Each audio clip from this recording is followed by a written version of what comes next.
രാമ ഹരേ രാമ രാമ രാമ ഹരേ ഹരേ. ഓം ഹരേ നമോ ഭഗവതേ വാസുദേവായ.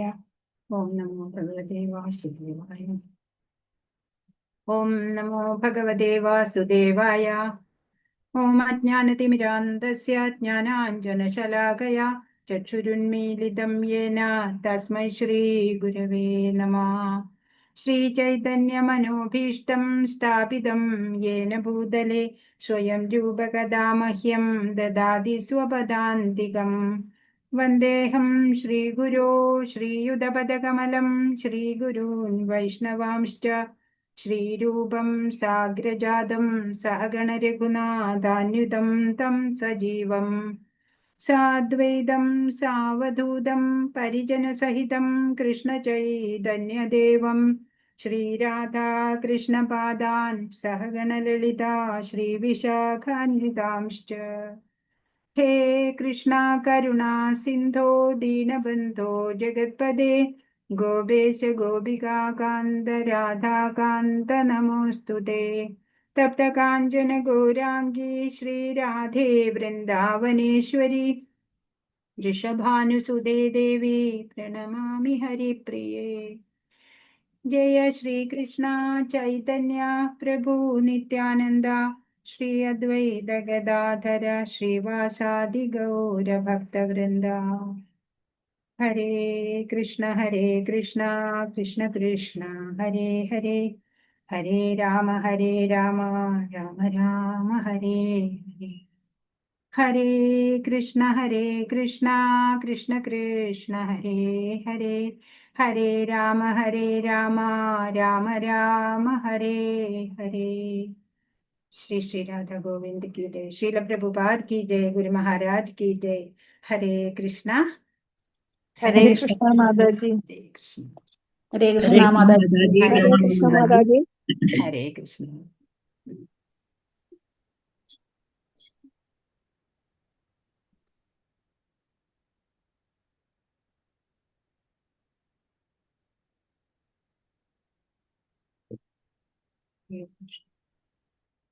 ശ്രീ ശ്രീ രാധാ ഗോവിന്ദ് ടെമ്പിൾ ഇസ്കോൺ മാംഗ്ലൂരിൽ നിന്നുള്ള ഭഗവത്ഗീത പഠന ക്ലാസ്സിലേക്ക് എല്ലാവർക്കും സ്വാഗതം.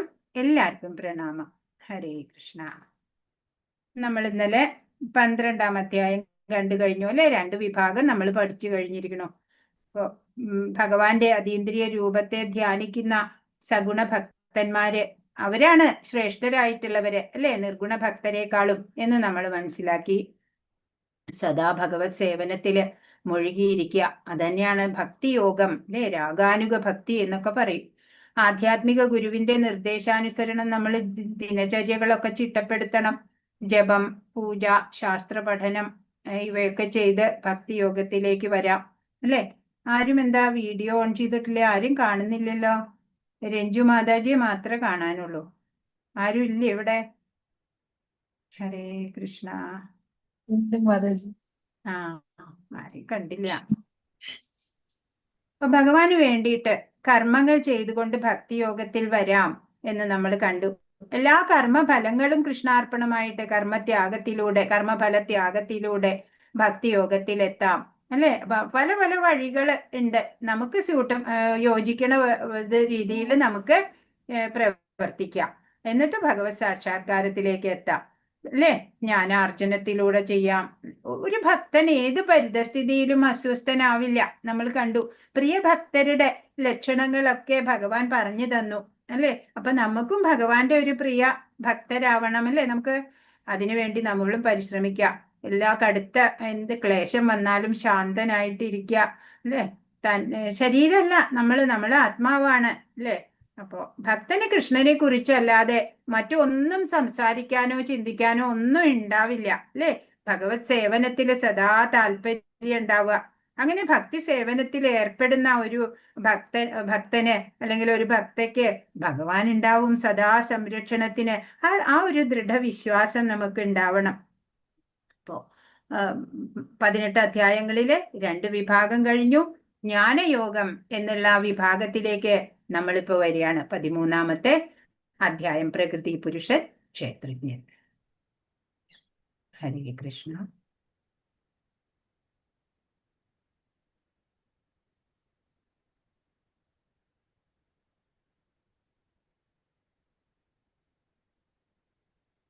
ഹരേ കൃഷ്ണ.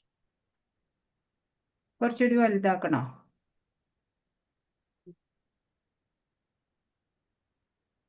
ശ്രീ ശ്രീ രാധാ ഗോവിന്ദ് കി ജയ്.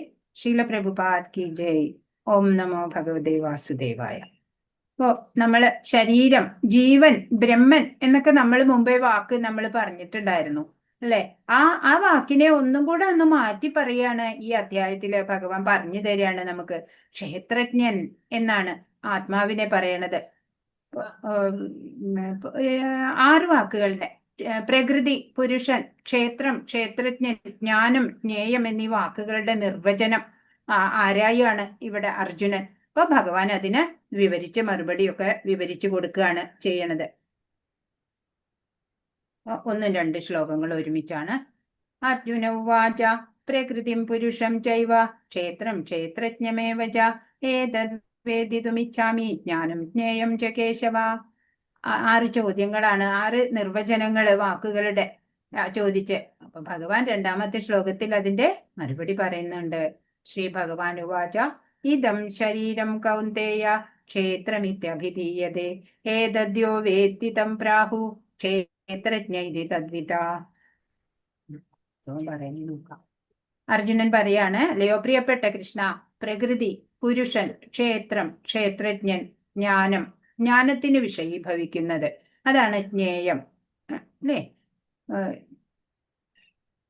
പിന്നെ ഇവയെക്കുറിച്ചെല്ലാം അറിയാൻ എനിക്ക് ആഗ്രഹമുണ്ട് എന്ന് പറയും. അപ്പൊ ഭഗവാൻ പറയാണ്, കുന്തിപുത്ര, ഈ ശരീരം ക്ഷേത്രം എന്ന് പറയപ്പെടുന്നു. നമ്മളുടെ ഈ ശരീരം, ഭൗതിക ശരീരം അല്ലേ, പഞ്ചഭൂതാത്മകമായിട്ടുള്ള നമ്മുടെ ഈ സ്ഥൂല ശരീരം ഉണ്ടല്ലോ, അതാണ് ക്ഷേത്രം. ഇതിനെ അറിയുന്നവൻ ക്ഷേത്രജ്ഞൻ. ഈ ശരീരത്തെ ആർക്കാ അറിയാ? ആത്മാവിനെ അറിയാലേ. ശരീരസ്ഥനായിട്ടുള്ള ആത്മാവിന് ഈ ശരീരത്തെ കുറിച്ച് അറിയാം. അങ്ങനെ അറിയുന്ന ഈ ശരീരത്തെ കുറിച്ച് അറിയുന്നവനാണ് ക്ഷേത്രജ്ഞൻ. അപ്പൊ 2 മറുപടി ഇവിടെ 2 ശ്ലോകത്തിൽ ഭഗവാൻ പറഞ്ഞു. എന്താണ് ക്ഷേത്രം? നമ്മുടെ ഈ ശരീരം തന്നെയാണ് ക്ഷേത്രം. പിന്നെയോ ഈ ശരീരത്തിനെ അറിയുന്നവൻ ക്ഷേത്രജ്ഞൻ. ഉണ്ടായിട്ട് മറയുന്നതാണ് അല്ലെ ഈ ശരീരം. കുറച്ചു നാള് നിലനിൽക്കും, പിന്നെ ഇല്ലാണ്ടാവും. അതാണത്രേ ക്ഷേത്രം. ക്ഷേത്രത്തിന്റെ എല്ലാ കാര്യങ്ങളും അറിയാവുന്ന ആളാണ് ക്ഷേത്രജ്ഞൻ എന്നാ പറയണേ. ഇപ്പൊ ഹൃദയ ഗുഹയിലെ ചൈതന്യമാണ് അല്ലേ ജീവൻ, ക്ഷേത്രജ്ഞൻ. അങ്ങനെ അറിയുന്ന ആള്. എന്താ പറയാ, ഒരാൾക്ക് പിന്നെ മറ്റൊന്നും അറിയണ്ട. നമ്മൾ ആത്മാവിനെ, ആ ക്ഷേത്രജ്ഞനെ ശരിയായിട്ട് മനസ്സിലാക്കിയാൽ മതി നമ്മള്. പിന്നെ വേറെ ഒന്നും നമ്മൾക്ക് അറിയേണ്ടി വരില്ല. ഇപ്പൊ നമ്മൾ ഒരു അമ്പലത്തിൽ പോകുമ്പോ, ക്ഷേത്രം അല്ലെ, അമ്പലത്തിൽ പോകുമ്പോൾ അവിടെ ക്ഷേത്ര പുരുഷൻ ഉണ്ടാവും. അമ്പലങ്ങളിൽ പോയാല് നമ്മൾ എല്ലാ സ്ഥലവും ആദരവോടെ സമീപിക്കണം എന്നാ പറയാ അല്ലെ. ചില പേര് എന്താ ചെയ്യാ, പ്രസാദമൊക്കെ സ്വീകരിച്ചിട്ട് അത് വീട്ടിൽ കൊണ്ടുവരുന്നതിന് പകരം തൊട്ട് പിന്നെ അത് അവിടെ ഇവിടെയൊക്കെ തേച്ച് അവിടെയൊക്കെ ഇട്ടിട്ട് വെച്ച് പോരും അല്ലേ. ഒന്നും ചെയ്യരുത് അല്ലേ. അത് ഭഗവാന്റെ ശരീരം തന്നെയാണ്, ക്ഷേത്രം ആണ്. അപ്പോ ശരീരത്തെ കുറിച്ച് അറിയുന്നത് കൊണ്ടാണ് അതിന്റെ എല്ലാ പ്രവർത്തനങ്ങളും നമ്മൾക്ക് മനസ്സിലാക്കാൻ പറ്റണത്. അപ്പൊ ഈ ശരീരത്തിന് ഈ സവിശേഷതകള്, ഈ കഴിവുകള് ഒക്കെ കൊടുത്തത് ആരാ? അപ്പൊ അതും എന്താ പറയാ, സയൻസിൽ പറയൂല്ലേ, കുറെ കാര്യങ്ങളൊക്കെ നമുക്ക് പറഞ്ഞു തരുന്നു. ഇതെല്ലാം ഉണ്ടാക്കിയത് ആരാണ് എന്ന് മാത്രം പറഞ്ഞു തരില്ല. ഈശ്വരൻ എന്നുള്ള ആ സത്യം അത് നമ്മൾ മനസ്സിലാക്കിയിട്ടില്ല അല്ലേ. ഒക്കെ ശാസ്ത്രമാണ്, ശാസ്ത്രവിധി പ്രകാരമാണ് എന്നൊക്കെ പറഞ്ഞിട്ട് നടക്കും. അപ്പൊ നമ്മുടെ കുട്ടികളുടെ ഉള്ളിൽ പോലും എല്ലാം ഇത് ഉറപ്പിക്കണം, ഈശ്വരൻ എന്നുള്ള ആ സത്യമാണ് എല്ലാത്തിനെയും നിലനിർത്തുന്നത് എന്ന് കുട്ടികൾക്ക് പറഞ്ഞു കൊടുക്കണം. ഈ ശരീരം തന്നെയാണ് ക്ഷേത്രം.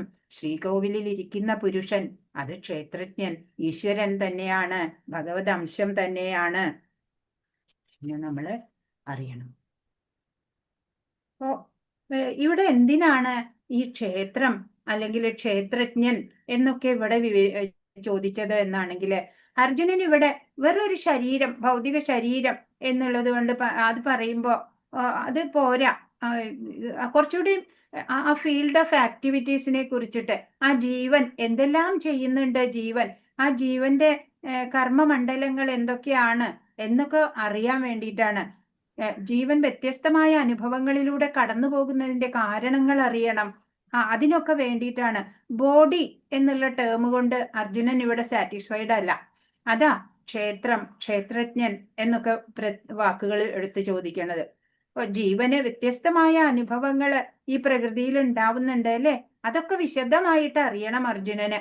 അതിനാ ഇവിടെ ഈ വാക്ക് ഉപയോഗിച്ചത്. അപ്പൊ ഫീൽഡ് ഓഫ് ആക്ടിവിറ്റീസ് എല്ലാം അറിയണം.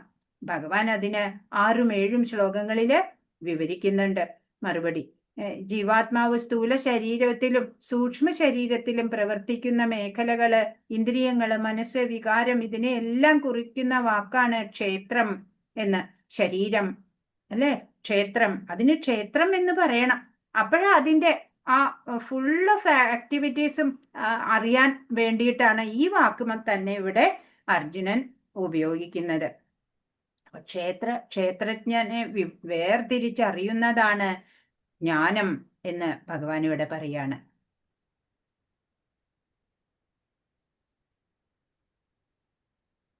3 ക്ഷേത്രജ്ഞം ചാപി മാം വിദ്ധി സർവക്ഷേത്രേഷു ഭാരത ക്ഷേത്രജ്ഞയോർ യത്തജ്ഞാനം മതം മമ. ഹേ ഭാരതവംശജ, സർവശരീരങ്ങളിലും കുടികൊള്ളുന്ന ഞാനും ക്ഷേത്രജ്ഞനാണെന്ന് നീ അറിയണം. ഈ ശരീരമാകുന്ന ക്ഷേത്രത്തെയും ക്ഷേത്രജ്ഞനെയും കുറിച്ചുള്ള അറിവാണ് ജ്ഞാനം. ഇതാണ് എൻ്റെ അഭിപ്രായം. എന്താ പറഞ്ഞത്? വേറെ ഒരു മറ്റൊരു ക്ഷേത്രജ്ഞനെയും കൂടെ പരിചയപ്പെടുത്തുന്നു ഭഗവാൻ. പറയാണ്, എല്ലാ ശരീരങ്ങളിലും പരമാത്മാവായിട്ട് ഭഗവാൻ ഉണ്ട് എന്ന് നമ്മൾ മുമ്പ് പഠിച്ചു. ഭഗവാൻ പറഞ്ഞു തന്നിട്ടുണ്ട്. അപ്പൊ സർവശരീരങ്ങളിലും കുടികൊള്ളുന്ന ഭഗവാനും ക്ഷേത്രജ്ഞനാണെന്നറിയണം എന്ന്. ഇപ്പൊ പരമാത്മാവായിട്ടിരിക്കുന്ന ഭഗവാനും ക്ഷേത്രജ്ഞനാണ്. ജീവാത്മാവായിട്ടുള്ള ഒരു ക്ഷേത്രജ്ഞൻ ഓൾറെഡി ഉണ്ട്. ആ ക്ഷേത്രത്തെ അറിയുന്ന ആ ആത്മാവ്, ആ ക്ഷേത്രജ്ഞൻ ഓൾറെഡി ഉണ്ട്. മാത്രല്ല എല്ലാ ശരീരത്തിലും കുടികൊള്ളുന്ന ഭഗവാനും ക്ഷേത്രജ്ഞൻ എന്ന് തന്നെയാണ് അറിയപ്പെടുക. പരമാത്മാവായിട്ട് എല്ലാവരുടെയും ഹൃദയ അന്തർഭാഗത്ത് ഇരിക്കുന്നുണ്ട്. അപ്പോ ഈ ശരീരമാകുന്ന ക്ഷേത്രത്തിനെയും ക്ഷേത്രജ്ഞനെയും കുറിച്ചുള്ള അറിവാണ് ജ്ഞാനം. ഇപ്പൊ എന്തൊക്കെ അറിയുമ്പോഴാ ജ്ഞാനമാവുന്നത്? ഈ ക്ഷേത്രത്തിനെ അറിയണം, ക്ഷേത്രജ്ഞനെയും അറിയണം നല്ലതുപോലെ. അപ്പൊ നമ്മൾ ജ്ഞാനം സമ്പാദിച്ച ആളായി, ജ്ഞാനിയായി. ഇതാണ് ഭഗവാന്റെ അഭിപ്രായം എന്ന് ഭഗവാൻ ഇവിടെ പറയാണ്. അപ്പോ ഒരു വ്യക്തിക്ക് സ്വന്തം ശരീരത്തിനെ മാത്രമേ അറിയാവൂ അല്ലെ? മറ്റുള്ളവരുടെ ശരീരത്തെ കുറിച്ചിട്ടൊന്നും അറിയില്ല. എന്നാൽ സർവശരീരങ്ങളിലും പരമാത്മാവായിട്ട് വാഴുന്ന ഭഗവാനോ എല്ലാ ശരീരങ്ങളെ കുറിച്ചും അറിയാം അല്ലെ? മുമ്പത്തെയും ഇപ്പോഴത്തെയും ഇനി വരാനിരിക്കുന്നതും എല്ലാം, പാസ്റ്റ് പ്രസന്റ് ഫ്യൂച്ചർ എല്ലാം എല്ലാവരെ കുറിച്ചും ഭഗവാൻ അറിയാം അല്ലെ? ഭഗവാനെ എല്ലാവർക്കും അറിഞ്ഞുകൂടാ അല്ലെ? ഇപ്പൊ സർവജ്ഞാതാവ് എന്ന് ഭഗവാൻ ഇതാണ് സർവജ്ഞാതാവ് എന്ന് പറയും പരമാത്മാവിനെ. വ്യക്തിഗതനായ ആത്മാവിന് തന്റെ ശരീരത്തെ മാത്രമേ അറിയുള്ളൂ അല്ലേ? പരമാത്മാവായിട്ടുള്ള ഭഗവാനോ എല്ലാ ശരീരങ്ങളെ കുറിച്ചും അറിയാം.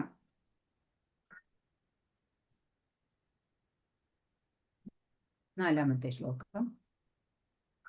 തത്ക്ഷേത്രം യച്ഛയാദൃച്ഛ യദ്വികാരി യദശ്ച യത് സജ യോ യത് പ്രഭാവശ്ച തത്സമാസേന മേ ശൃണു. ഈ കർമ്മക്ഷേത്രം, അതിന്റെ ഘടന, അതിന് നേരിടുന്ന മാറ്റങ്ങൾ, അതിന്റെ ഉദ്ഭവകാലം, കർമ്മക്ഷേത്രങ്ങളുടെ ജ്ഞാതാവിന്റെ സ്വാധീനത, ഇവയെക്കുറിച്ചെല്ലാം ഞാൻ സംക്ഷിപ്തമായി പറഞ്ഞു തരാം. ദയവായി കേൾക്കൂ. അപ്പൊ എല്ലാ ഫീൽഡ് ഓഫ് ആക്ടിവിറ്റീസ് അറിയാൻ വേണ്ടിയിട്ടാണ് അല്ലെ അർജുനൻ നിൽക്കണത്. ക്ഷേത്രം എന്താണ്, ക്ഷേത്രജ്ഞൻ എന്താണ്, ജ്ഞാനം എന്താണ്, ജ്ഞേയം എന്താണ്, പ്രകൃതി എന്താണ്, പുരുഷൻ എന്താണ്, ഇതൊക്കെ എനിക്ക് പറഞ്ഞു തരൂ എന്നാണ് ആവശ്യപ്പെട്ടത്. അപ്പൊ ഭഗവാൻ പറയാണ്, ഈ കർമ്മക്ഷേത്രത്തിനെ കുറിച്ചും അതിന്റെ ഘടനയെക്കുറിച്ചും അതിന് നേരിടുന്ന മാറ്റങ്ങളെക്കുറിച്ചും അതിന്റെ ഉദ്ഭവകാലവും കർമ്മക്ഷേത്രങ്ങളുടെ ജ്ഞാതാവ്, അറിയുന്ന ആള്, കർമ്മക്ഷേത്രത്തിനെ അറിയുന്ന ആള്, ജ്ഞാതാവിന്റെ സ്വാധീനത, ആ അറിയുന്ന ക്ഷേത്രജ്ഞനുണ്ടല്ലോ, ആ ക്ഷേത്രജ്ഞന്റെ സ്വാധീനത എത്രമാത്രം ഉണ്ട് എന്നും ഇവയെക്കുറിച്ചൊക്കെ ഞാൻ നിനക്ക് സംക്ഷിപ്തമായി പറഞ്ഞു തരാം. ദയവായി കേട്ടോളൂ എന്ന് അർജുനനോട് ഭഗവാൻ പറയാണ്. എന്താണ് ക്ഷേത്രം എന്ന് പറയാണ്.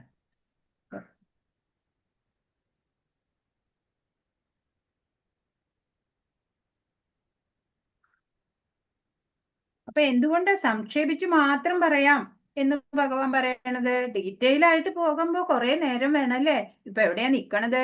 യുദ്ധക്കളത്തിലാ അല്ലേ? അതാ അവിടെ പറയണത് 5-ാമത്തെ ശ്ലോകം. ഋഷിഭിർ ബഹുധാ ഗീതം ഛന്ദോഭിർ വിവിധൈ പൃഥക് ബ്രഹ്മസൂത്രപദൈശ്ചൈവ ഹേതുമദ്ഭിർവിനിശ്ചിതൈ. പ്രവർത്തന മേഖലയെയും അതിന്റെ ജ്ഞാതാവിനെയും കുറിച്ചുള്ള ജ്ഞാനം വിവിധ വൈദിക കൃതികളിലൂടെ ഋഷീശ്വരന്മാർ നൽകിയിട്ടുണ്ട്. വിശേഷിച്ച് വേദാന്ത സൂത്രത്തിൽ കാര്യകാരണ സഹിതം ഇത് സമർത്ഥിക്കപ്പെട്ടിരിക്കുന്നു. പറയാണ് എല്ലാ പ്രവർത്തന മേഖലയെയും പറ്റിയിട്ട് അനവധി ഋഷിമാർ ഇങ്ങനെ പറഞ്ഞിട്ടുണ്ട് ശാസ്ത്രങ്ങളില് എന്നാ പറയണേ. ഇപ്പൊ ഭഗവാൻ ഒന്നും അറിയാത്ത പോലെ അല്ലെ, ഭഗവാൻ എല്ലാ ക്രെഡിറ്റും മറ്റുള്ളവർക്ക് കൊടുക്കാണ്. പണ്ട് ഋഷീശ്വരന്മാരൊക്കെ ഇങ്ങനെ പറഞ്ഞിട്ടുണ്ട് എന്നാ പറയണത്. ഭഗവാന്റെ ശ്വാസമാണ് വേദം അല്ലെ, ഭഗവാനിൽ നിന്നാണ് എല്ലാ അറിവും വന്നിട്ടുള്ളത്. എന്നിട്ട് ഭഗവാൻ ഇപ്പൊ പറയാ ഈ പണ്ട് ഋഷീശ്വരന്മാർ ഇങ്ങനെ പറഞ്ഞിട്ടുണ്ട് എന്ന്. ഇത് ശുശ്രൂമധീരാണാം എന്ന് ഉപനിഷത്തിൽ കാണാം. ധീര ഋഷിമാര് പറഞ്ഞിട്ടുണ്ട് എന്നാണ് പറയണത്. അപ്പൊ ഭഗവാൻ പറഞ്ഞു എന്നല്ല പറയണത്. ഭഗവാൻ 4-ാം ശ്ലോകത്തിൽ സംഗ്രഹിച്ചു പറയണു. പിന്നെ വേദാന്ത സൂത്രത്തിലെ വിശദമായിട്ട് പറയുന്നുണ്ട് എന്നാണ്. പരാശര മുനി വ്യാസ പിതാവ് പറയുന്നുണ്ട്, നമ്മൾ ആത്മീയമാണ്, എന്നാലോ നാം കർമ്മഫലം അനുസരിച്ചിട്ട് ഉയർന്നതും അധമവുമായിട്ടുള്ള പല പല ശരീരങ്ങൾ എടുക്കാണ്. ജീവൻ എപ്പോഴും ആത്മീയം തന്നെയാ, സ്പിരിച്വൽ സോൾ അല്ലേ, സ്പിരിച്വൽ സ്പാർക്കാണ്. പക്ഷെ അത് കർമ്മഫലം അനുസരിച്ച് ചിലപ്പോ നീച യോനിയിലെ ശരീരം ലഭിക്കണു, ചിലപ്പോ ശ്രേഷ്ഠമായ യോനിയിലെ ശരീരം ലഭിക്കണു. അതൊക്കെ നമ്മുടെ കയ്യിലിരിപ്പ് പോലെ ഉണ്ടാവും.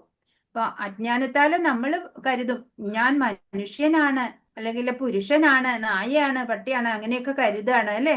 പക്ഷെ നമ്മൾ എന്താ, എല്ലാം ഒരേപോലത്തെ സോളാണ് അല്ലെ, സ്പിരിച്വൽ സോളാണ് മാത്രം.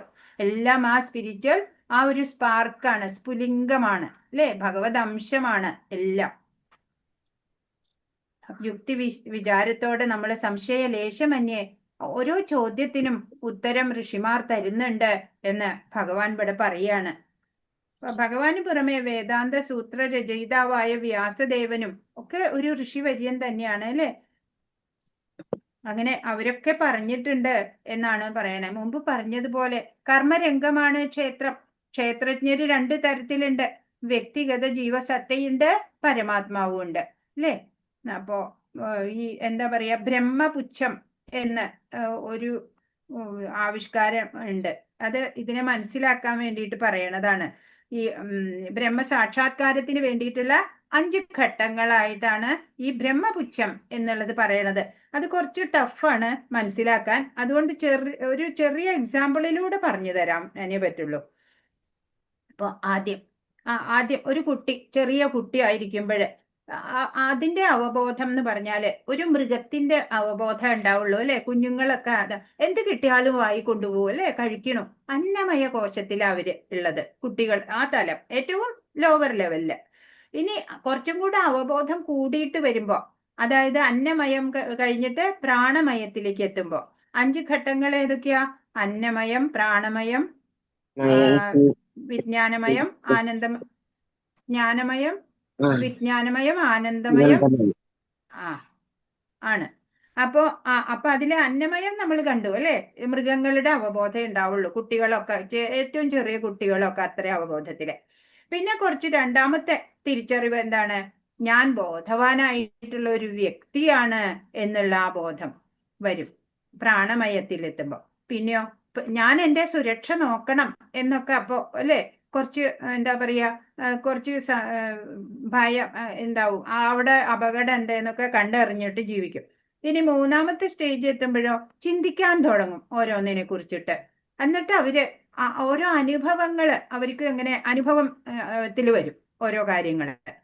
ജീവിതം കൊണ്ടുപോകാനുള്ള കഴിവുണ്ട്. അതുപോലെ ഈ ജീവന്റെ മൂല്യമൊക്കെ മനസ്സിലാക്കാനുള്ള സ്റ്റേജ്. ഇനി ജ്ഞാനമയത്തിലാണ് അത് ജീവന്റെ മൂല്യം അറിയണത് കേട്ടോ. ഇനി വിജ്ഞാനമയത്തിൽ എത്തുമ്പോൾ എന്താണ്? ഞാൻ ശരീരമല്ല, ഞാൻ ആത്മാവാണ്, ഞാൻ ഭഗവാന്റെ നിത്യദാസനാണ്. അതാണ് വിജ്ഞാനമയ കോശത്തിൽ എത്തുമ്പോൾ. ഇനി ആനന്ദമയ എത്തുമ്പോഴോ ഭക്തിയുത സേവനത്തിലൂടെ ഭഗവാനുമായി ചേരേണ്ടത് അതാണ് ജീവാത്മാവിന്റെ കടമ എന്നറിയുന്നത്. അപ്പോഴാണല്ലേ പരമാനന്ദം ഉണ്ടാവുക. ഹരേ കൃഷ്ണ. അപ്പോ അതാണ് അന്നമയം. മനസ്സിലായില്ലേ ഇപ്പോ? 5 അന്നമയം, പ്രാണമയം, വിജ്ഞാനമയം, ആനന്ദമയം. ആനന്ദമയം. 5 അന്നമയം, പ്രാണമയം, ജ്ഞാനമയം എന്നിവയില് ജീവജാലങ്ങളുടെ കർമ്മരംഗങ്ങളൊക്കെ പെടും. പിന്നെയോ ആനന്ദമയം എന്നറിയപ്പെടുന്നത് പരമപുരുഷൻ തന്നെയാണ്. ഭഗവാന്റെ ആ സാക്ഷാത്കാരത്തിൽ എത്തുമ്പോഴാണ് ആനന്ദപൂർണനാണ് അല്ലേ ഭഗവാൻ. അപ്പൊ അതീന്ദ്രിയ ആനന്ദം ആസ്വദിക്കാൻ വേണ്ടിയിട്ട് ഭഗവാൻ വിജ്ഞാനമയനായിട്ടും പ്രാണമയനായിട്ടും അന്നമയനായിട്ടും ഒക്കെ രൂപവിസ്തരണം കൈക്കൊള്ളുകയാണ് എന്ന്. ഇപ്പൊ ഒരു ചെറിയ കുട്ടിയുടെ ആ ഒരു എക്സാമ്പിൾ പറയുമ്പോൾ നമുക്ക് മനസ്സിലാവും. അതല്ലെന്നുണ്ടെങ്കിൽ ഇത് ടെക്നിക്കൽ ആസ്പെക്ട്സ് ആണ് പറയണത്. ഇപ്പൊ ഒരു ആത്മസാക്ഷാത്കാരത്തിന് തന്നെ ഡിഫറെന്റ് ആംഗിളിൽ നോക്കിക്കാണുന്നതാണ് ഈ ബ്രഹ്മപുച്ഛം പ്രതിഷ്ഠ എന്ന് തൈത്തരീയ ഉപനിഷത്തില് പറഞ്ഞിട്ടുള്ളതാണ്. ഇപ്പൊ അടുത്ത സ്റ്റേജിൽ പഠിച്ചാലും 6ഉം 7ഉം ശ്ലോകങ്ങള്. ക്ഷേത്രം എങ്ങനെ ഉണ്ടായി അതാ നമ്മൾ ഇവിടെ നോക്കണത്. മഹാഭൂതാന്യഹങ്കാരോ ബുദ്ധിരവ്യക്തമേവ ച ഇന്ദ്രിയാണി ദശൈകം ച പഞ്ചചേന്ദ്രിയ ഗോചര ഇച്ഛാദ്വേഷ സുഖം ദുഃഖം സംഘാതശ്ചേതനാധൃതി ഏതത് ക്ഷേത്രം സമാസേന സവികാരമുദാഹൃതം. 5 മഹാഭൂതങ്ങൾ, മിഥ്യാഹങ്കാരം, ബുദ്ധി, അവ്യക്തത, 10 ഇന്ദ്രിയങ്ങൾ, മനസ്സ്, 5 ഇന്ദ്രിയ വിഷയങ്ങൾ, രാഗദ്വേഷങ്ങൾ, സുഖദുഃഖങ്ങൾ, സമദൃഷ്ടി, ജീവലക്ഷണങ്ങൾ, ദൃഢവിശ്വാസം എന്നിവയും ചുരുക്കത്തിൽ ക്ഷേത്രമായും അതിന്റെ പ്രതിപ്രവർത്തനങ്ങളായും വിവരിക്കപ്പെട്ടിട്ടുണ്ട്. അപ്പോ എങ്ങനെയാണ് ക്ഷേത്രം ഉണ്ടായത്? 5 മഹാഭൂതങ്ങൾ നമുക്കറിയാം അല്ലെ? പഞ്ചമഹാഭൂതം എന്ന് പറയും. അതറിയാം നമുക്ക്. പിന്നെയോ ഭൂമി, ജലം, അഗ്നി, വായു, ആകാശം അറിഞ്ഞു. ഇനി മിഥ്യാഹങ്കാരം, ബുദ്ധി, അവ്യക്തത, 10 ഇന്ദ്രിയങ്ങള്, അതായത് 5 കർമ്മേന്ദ്രിയങ്ങളും 5 ജ്ഞാനേന്ദ്രിയങ്ങളും കൂടുമ്പോ 10 ഇന്ദ്രിയങ്ങളും പിന്നെ അന്തരേന്ദ്രിയമായിട്ടുള്ള മനസ്സ്, പിന്നെ 5 ഇന്ദ്രിയ വിഷയങ്ങള്, പിന്നെയോ രാഗദ്വേഷങ്ങള്, സുഖദുഃഖങ്ങള്, സമദൃഷ്ടി, ജീവലക്ഷണങ്ങള്, ദൃഢവിശ്വാസം, ഇതൊക്കെ പ്രതിപ്രവർത്തനങ്ങളാ ശരീരത്തിന്റെ. അപ്പൊ ക്ഷേത്രത്തിന്റെ പ്രതിപ്രവർത്തനങ്ങളെയാണ് ഈ ഘടകങ്ങള് പറഞ്ഞ് വിവരിച്ചു തന്നിട്ടുള്ളത്.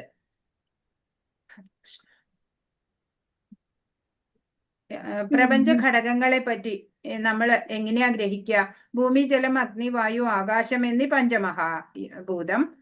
പിന്നെ മിഥ്യാഹങ്കാരം, ബുദ്ധി, പ്രകൃതിയുടെ അവ്യക്ത നിലയിലുള്ള 3 ഗുണങ്ങള്, അവ്യക്ത നിലയിൽ 3 ഗുണങ്ങൾ, പിന്നെ കണ്ണ്, മൂക്ക്, നാക്ക്, ത്വക്ക്, ചെവി എന്ന് ജ്ഞാനേന്ദ്രിയങ്ങൾ 5, പിന്നെ ശബ്ദം, കാലുകൾ, കൈകൾ, ഗുദം, ഉത്പാദനേന്ദ്രിയം എന്നീ കർമ്മേന്ദ്രിയങ്ങൾ 5 ഒക്കെ പിന്നീട് രൂപം കൊള്ളും അല്ലെ ശരീരത്തിൽ ഉണ്ടാവുമ്പോ.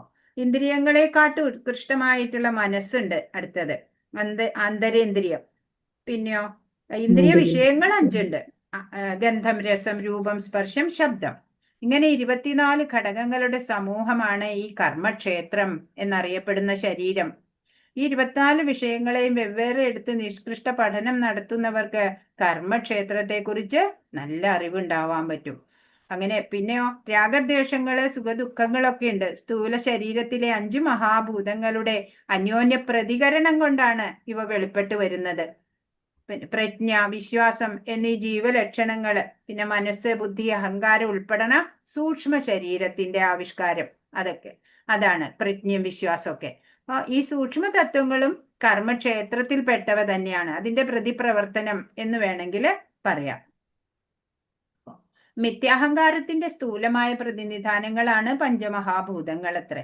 ഭൗതിക സങ്കല്പത്തിന്റെ അഥവാ അജ്ഞാന വിധേയമായ തമോമയമായ ബുദ്ധിയുടെ, അതായത് മിഥ്യാഹങ്കാരത്തിന്റെ ആദ്യ രൂപങ്ങളായ ഇവ പ്രകൃതിയിലെ ത്രിഗുണങ്ങളുടെ അവ്യക്ത ദശയെ പ്രതിനിധാനം ചെയ്യുന്നു. അതൊക്കെ മഹത്തത്വത്തിൽ നിന്നാണ് ഈ ത്രിഗുണങ്ങളൊക്കെ വരുന്നത്. അതൊക്കെ കുറച്ചും കൂടി ഹയർ ലെവലിൽ നമ്മൾ പഠിക്കും. ഇങ്ങനെ അവ്യക്ത ദശയിലുള്ള ത്രിഗുണങ്ങളെയാണ് പ്രധാന എന്ന് പറയുന്നത്. 24 മൂലകങ്ങളെയും അവയുടെ അന്യോന്യ പ്രതികരണങ്ങളെയും കുറിച്ച് വിശദമായി അറിയേണ്ടവർ കൂടുതൽ പഠനം നടത്തേണ്ടതുണ്ട്. എല്ലാം പറഞ്ഞതെല്ലാം കൂടിയതാണ് ശരീരം. ഈ ശരീരത്തിന് 6 വിധം മാറ്റങ്ങൾ ഉണ്ടാവും: ജനനം, വളർച്ച, സ്ഥിതി, പ്രത്യുൽപാദനം, ക്ഷയം, മരണം. അസ്ഥിരമായിട്ടുള്ളതാണ് ഈ കർമ്മക്ഷേത്രം. അതിന്റെ ഉടമയായിട്ടുള്ള ക്ഷേത്രജ്ഞനോ ശാശ്വതനാണ്, നമുക്കറിയാം. ഹരേ കൃഷ്ണ. മനസ്സിലായെന്ന് വിചാരിക്കുന്നു.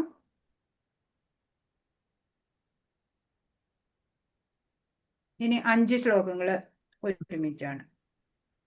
ക്ഷേത്രജ്ഞൻ ആണെന്ന് അറിഞ്ഞാല് പിന്നെ നമ്മുടെ മനസ്സിനെ എങ്ങനെ ഒരുക്കാം എന്നാണ്.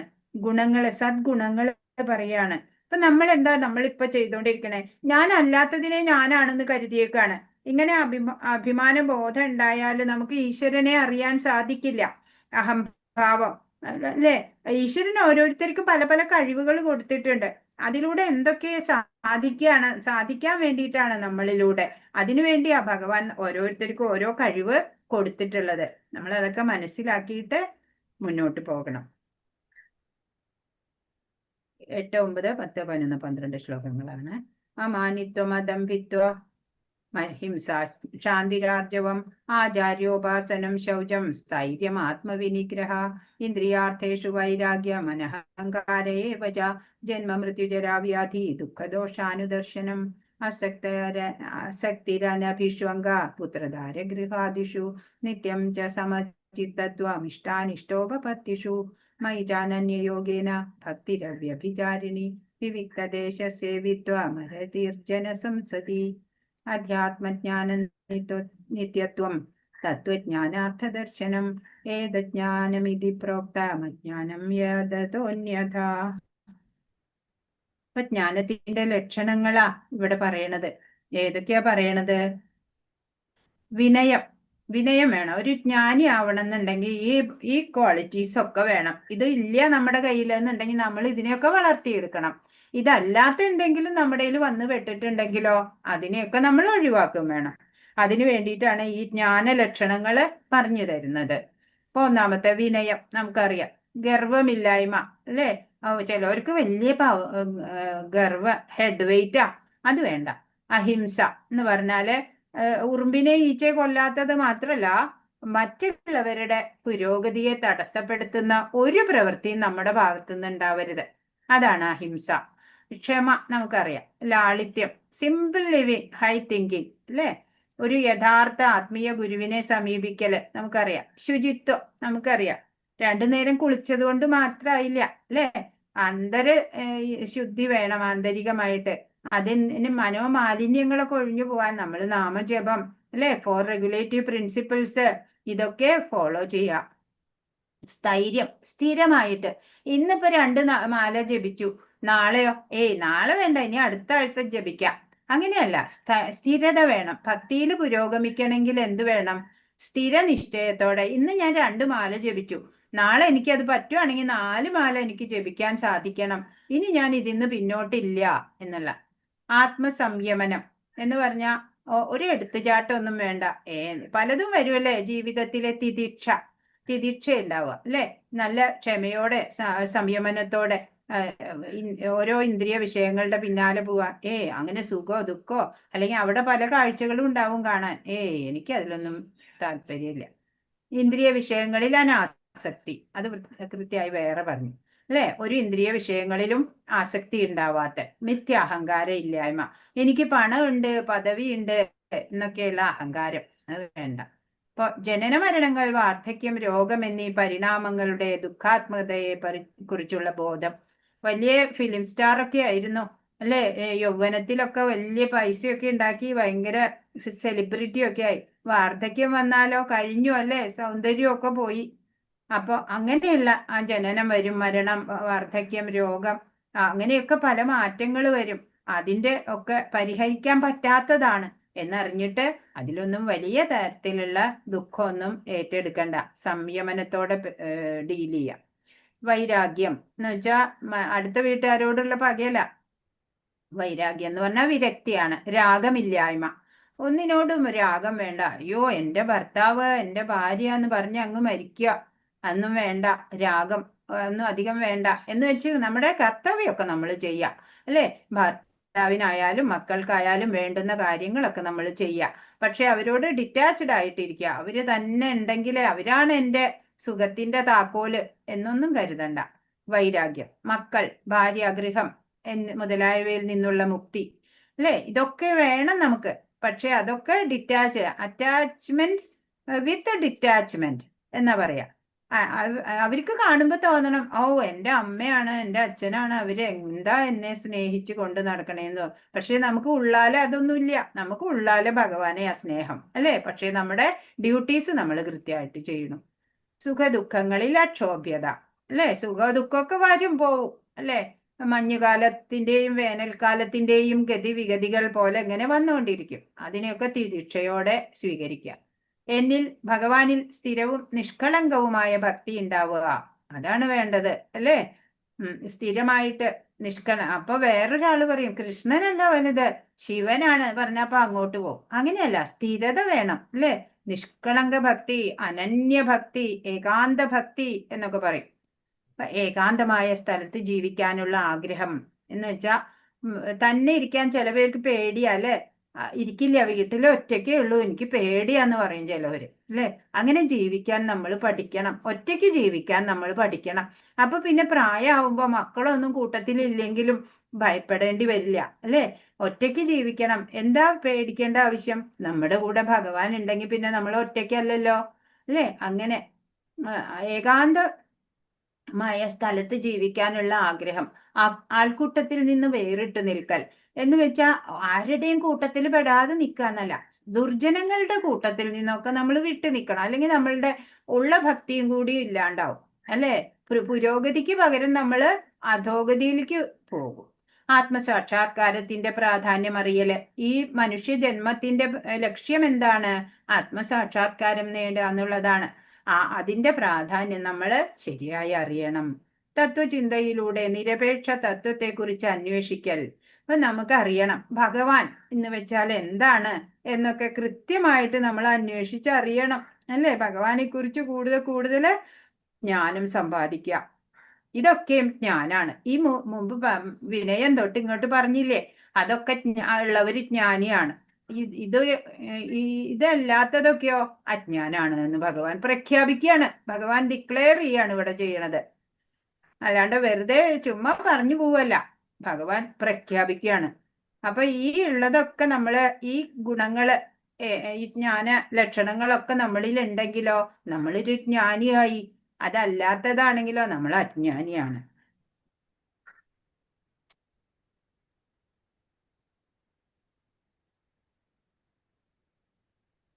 20 ഗുണങ്ങൾ നമ്മൾ കണ്ടു, അല്ലേ?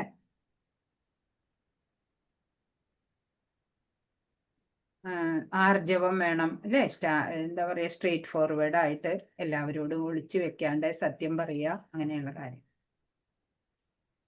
ഇനി ക്ഷേത്രജ്ഞനെ കുറിച്ചുള്ള വിവരണം നൽകുകയാണ്. ഒരു ക്ഷേത്രത്തെ കുറിച്ച് ഡീറ്റെയിൽ പറഞ്ഞു. പിന്നെ എന്താണ് ജ്ഞാനിയുടെ ലക്ഷണങ്ങൾ പറഞ്ഞു, അല്ലെ? ജ്ഞാനത്തിന്റെ ലക്ഷണങ്ങൾ പറഞ്ഞു തന്നു. ഇനി ക്ഷേത്രജ്ഞനെ കുറിച്ചുള്ള വിവരണമാണ് 13ാമത്തെ ശ്ലോകത്തില് പറയാം. ജ്ഞേയം യത്തത് പ്രവക്ഷ്യാമി യജ്ഞാത്വാമൃതമശ്നുതേ അനാദിമത് പരം ബ്രഹ്മ നസത്തന്നാസദുച്യതേ. ഏതൊന്നിന്റെ അറിവ് സനാതനമായതിനെ ആസ്വദിക്കാൻ ഉതകുമോ? ജ്ഞേയമായ അതിനെപ്പറ്റി ഞാൻ വിവരിച്ചു തരാം. അനാദിയും എന്നെ ആശ്രയിച്ചുള്ളതുമാണ് ബ്രഹ്മം. ഭൗതിക ലോകത്തിലെ കാര്യകാരണങ്ങൾക്ക് അതീതമാണത്. ഓരോ അണുവിലും ഭഗവത് ചൈതന്യം ഉണ്ട്, നമുക്കറിയാം. നമ്മളെ കെയർ ചെയ്യാൻ ഭഗവാൻ എല്ലായിടത്തും ഉണ്ട് എന്നുള്ള ഉറപ്പ് നമുക്ക് എപ്പോഴും ഉണ്ടാവണം, അല്ലെ? നമ്മുടെ ഓരോ ചലനവും നിരീക്ഷിച്ചുകൊണ്ട് ഭഗവാൻ അവിടെ ഉണ്ട്, അല്ലെ? ഇപ്പൊ സുരക്ഷിതത്വമുണ്ട് എന്ന് ഉറപ്പിക്കാൻ 24/7/365 അവിടെ CCTV ക്യാമറ വെച്ചിട്ട് ഭഗവാൻ ഇരിക്കുന്നുണ്ട്. നമ്മൾക്ക് ഒരു കള്ളത്തരം ചെയ്യാൻ പറ്റില്ല, അല്ലെ? ഭഗവാൻ എല്ലാം അറിയും, അവിടെ നിരീക്ഷിച്ചുകൊണ്ടിരിക്കുക നമ്മളെ. അതിനെപ്പറ്റി ഇനി വിവരിച്ചു തരാം. അനാദിയാണത്, ഭഗവാനെ ആശ്രയിച്ചുള്ളതുമാണ് ബ്രഹ്മം. ഭൗതിക ലോകത്തിലെ കാര്യകാരണങ്ങൾക്കൊക്കെ അതീതമായിട്ടുള്ളതാണ് ബ്രഹ്മം. അതിനെക്കുറിച്ച് ഞാൻ ഇനി പറഞ്ഞു തരാം. ഈ ക്ഷേത്രജ്ഞന്റെ വിവരണം അവസാനിച്ചിട്ടില്ല അല്ലേ, അത് ഇനിയും പറഞ്ഞു തരാം എന്നാണ്. ശരീരത്തിന്റെ ജ്ഞാതാവ് ഒരിക്കലും ജനിക്കണില്ല, ഒരിക്കലും മരിക്കണമില്ല അല്ലെ. തികഞ്ഞ ജ്ഞാനമയനുമാണ് ആ ആത്മാവ് എന്നുള്ളത്, ക്ഷേത്രജ്ഞൻ എന്നുള്ളത്.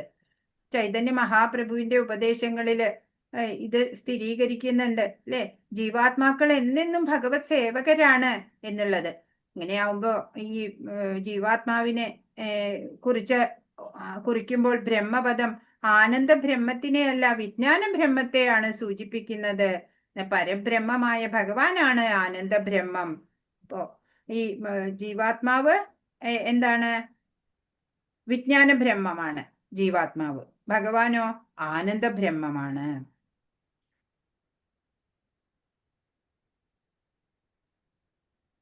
മനസ്സിലാവുണ്ടെന്ന് വിചാരിക്കുന്നു.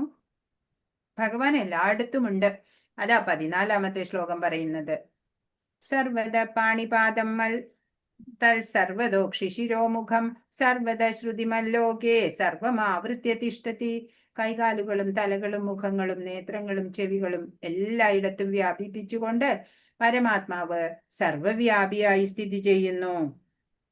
എല്ലാവിടെയും ഭഗവാനുണ്ട് അല്ലേ.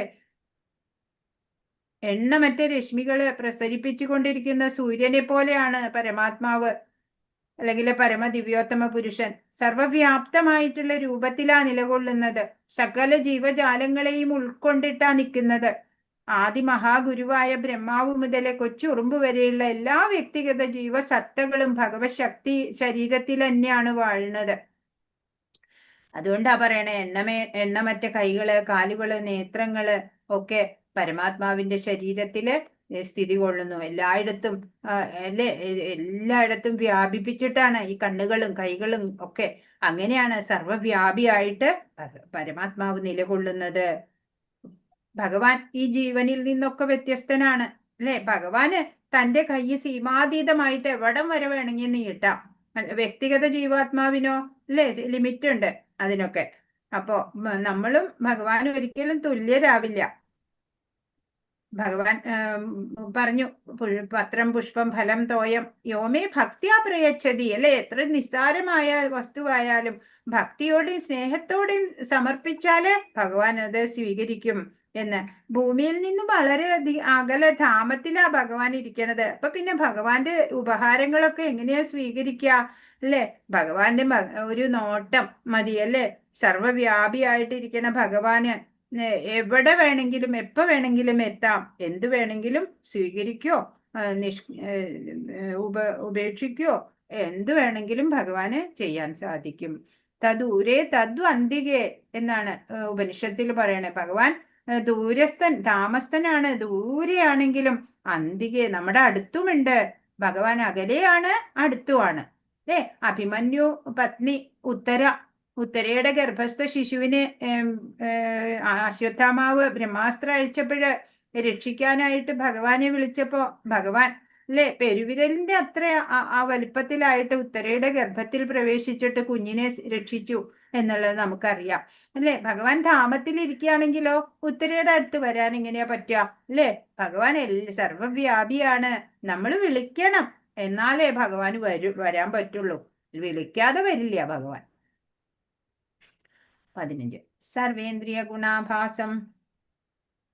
ഇപ്പൊ ഈ ലോകത്തില് ഭഗവാനെ എങ്ങനെയാ മനസ്സിലാക്കുക അതാ പറഞ്ഞു തരണത്.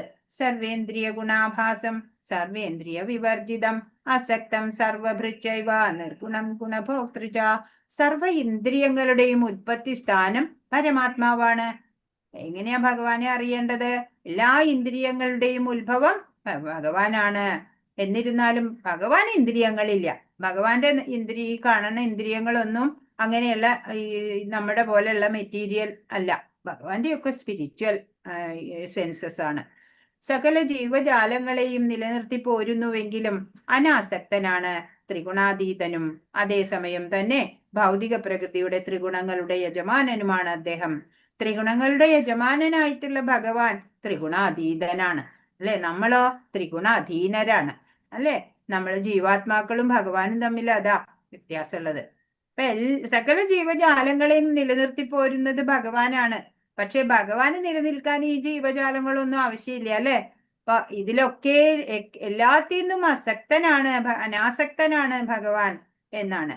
അപ്പൊ അങ്ങനെയാണ് ഭഗവാനെ നമ്മൾ മനസ്സിലാക്കേണ്ടത്. സർവ ഇന്ദ്രിയങ്ങളുടെയും ഉത്പത്തി സ്ഥാനം പരമാത്മാവാണ്, ഋഷികേശൻ എന്ന് ഭഗവാൻ പറയും. എന്നാലോ ഭഗവാൻ ഇന്ദ്രിയങ്ങൾ നമ്മുടെ പോലെയൊന്നും അല്ല ഉള്ളത്. സകല ജീവജാലങ്ങളെയും ഭഗവാൻ നിലനിർത്തി പോരുന്നുണ്ട് അല്ലെ. ആ ജീവജാലങ്ങൾക്ക് നിലനിൽക്കാൻ ഭഗവാൻ വേണം. ഭഗവാന് നിലനിൽക്കാനോ ഒരാളും വേണ്ട അല്ലെ.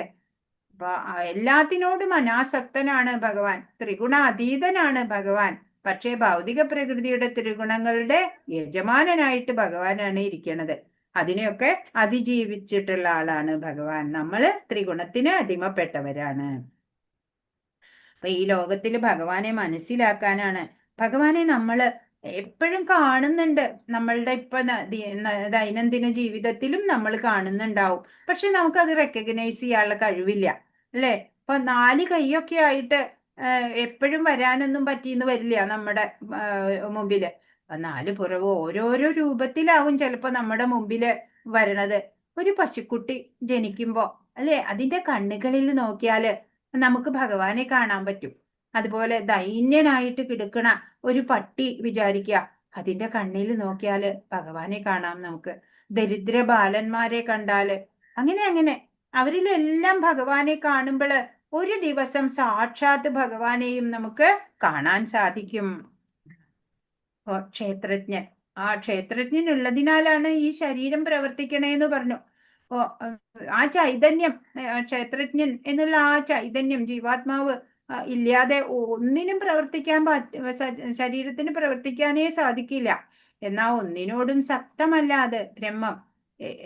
ബ്രഹ്മത്തിൽ നിന്ന് ഉണ്ടായി മറയുന്നതാണ് ഈ പ്രപഞ്ചം അല്ലെ. ഈ പ്രപഞ്ചം തന്നെ ഉണ്ടാവും, സൃഷ്ടി എന്താ പറയാ, പ്രഭവമുണ്ട്, പ്രളയമുണ്ട്. ഇപ്പോ വസ്തു എന്നുള്ളതാണ് സ്വരൂപമായിട്ടുള്ളത്. അതിപ്പോ നമ്മുടെ ഈ ആത്മാവ് അതാണ് അല്ലെ സ്വരൂപം. സ്വസ്വരൂപാനുസന്ധാനം എന്നൊക്കെ പറയും ആത്മസാക്ഷാത്കാരത്തിന്. വേറൊരു ഭാഷയിൽ വേറൊരു വാക്ക് ഉപയോഗിക്കുന്നത് അത്. ഇപ്പോ ഈ ഒരു കഥാപാത്രം ഉണ്ട് വിചാരിക്കുക, ഒരു സിനിമയിലോ നാടകത്തിലോ ഒക്കെ ഒരു കഥാപാത്രം ഉണ്ടെന്ന് വെച്ചാൽ അത് സ്വഭാവമാണ്. നടൻ ആണ് സ്വരൂപം അല്ലെ. സ്വരൂപം നടനാണ്, കഥാപാത്രം സ്വഭാവമാണ്. അങ്ങനെ നമ്മൾ മനസ്സിലാക്കിയാല് പെട്ടെന്ന് മനസ്സിലാവും. ബ്രഹ്മം എന്ന സ്വരൂപത്തിലേക്ക് നമ്മുടെ ശ്രദ്ധ പോവണം അല്ലെ. ക്ഷേത്രജ്ഞനെ അപ്പോഴാണ് നമുക്ക് അനുഭവിച്ച് അറിയാൻ സാധിക്കുക.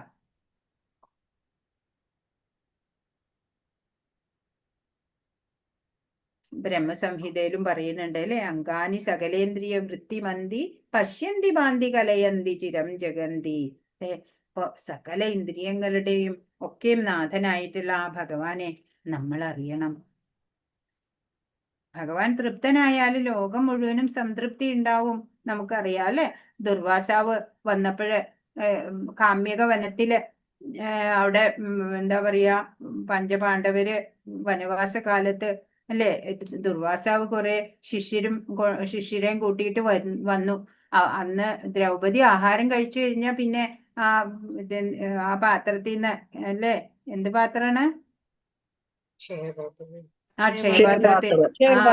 അക്ഷയപാത്രത്തിൽ പിന്നെ ഭക്ഷണം തരില്ല. അല്ലെന്നുണ്ടെങ്കിൽ എത്ര പേര് 1000 പേര് വന്നാലും ഭക്ഷണം തരും.